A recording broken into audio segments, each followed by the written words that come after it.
Yesu nashimwe cyane. Ni Karangwa worship nishimiye gutumira mu gitaramo cyo kuramya no guhimbaza Imana. Nateguye cyitwa Spirit of Praise and Worship Edition 2.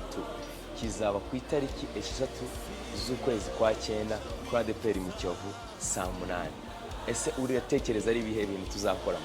Tuzaramya Imana, tunayihimbaze, tunasenge, twumva ijambo ry'Imana. Bizaba ari ibihe byiza byo guhembuka ndetse no kubohoka. Ese wifuza gushyigikira uno murimo? Aho hepfo hari nimero za mobile money ndetse na nimero za konte iri muri Equity. So ntuzabure, bwira inshuti yawe, ibwira inshuti yawe, tuzahore kuri Adepr mu Kiyovu saa 8 ku itariki 6 z'ukwezi kwa 9. Ntuzabure, ndabakunda cyane.